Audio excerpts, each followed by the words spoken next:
Have you ever been surprised by something someone has said to you? Did it stop to make you wonder, is that true about me?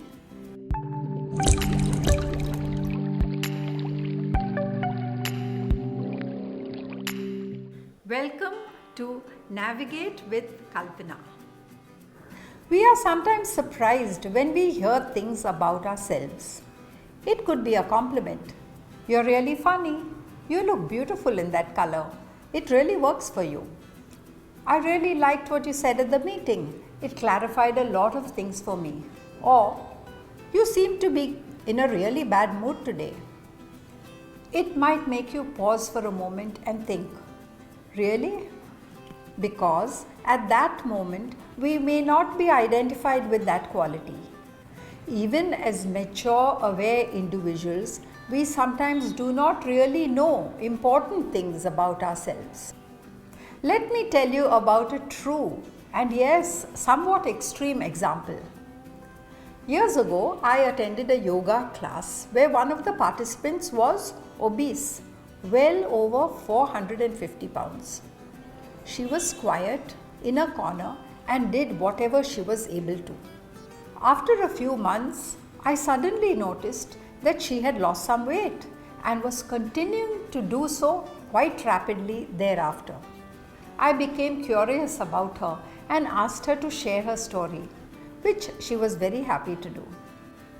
Let's call her Lisa, not her real name. A young accountant came from a plus-size family. All of them were very large. She had accepted this as the norm, as one would one's skin color or height, well into adulthood. She said it was never a cause of concern until her feet had started to hurt and the company she was working for suddenly closed down and she needed to look for another job. She went to a doctor who dismissed her aching feet by saying she needed to lose some weight. She was offended by the contemptuous tone and dismissal of the doctor and did not heed his advice. She continued attending job interviews without much success. Her feet continued to hurt. At one interview, she noticed the receptionist's expression when she arrived.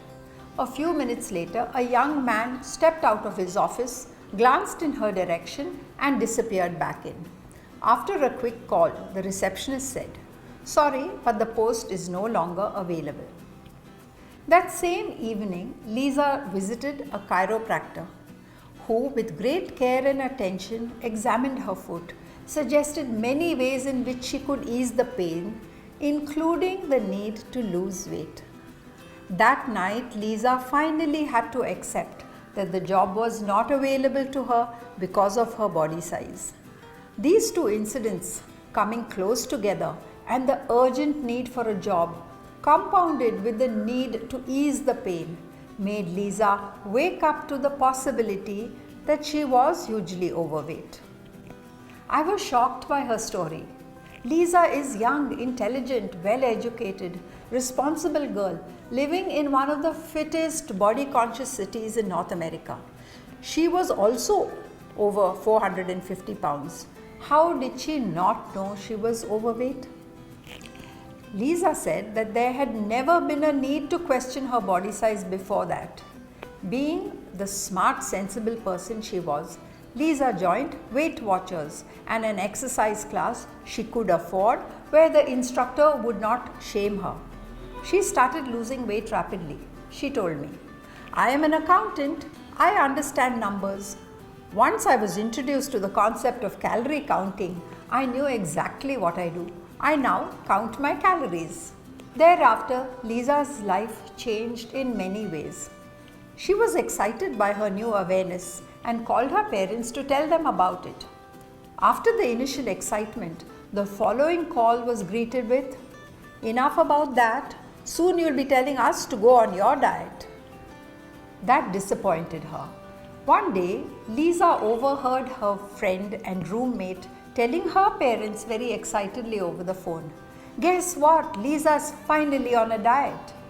Lisa then said she had a showdown with her friend for never ever having commented on her weight before. Did Lisa really not know she was fat? What are the qualities we have that we keep hidden from ourselves? And why do we do it? Certain cultures and families allow some types of behaviors, even encourage them.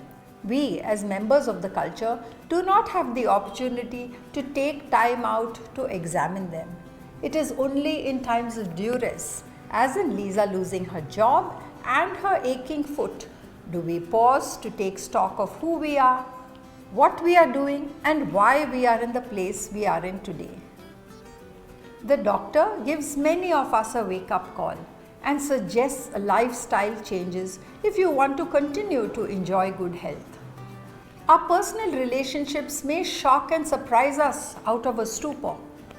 Many spouses are astonished to hear the other is unhappy and wants or needs to leave. They ask, but why? Our children may turn around and tell us that they do not approve of our life goals and are choosing to live life another way. Is it possible for us to know what is going on for others around us and for us to know what is going on for ourselves? Do we have to be rudely shocked and surprised?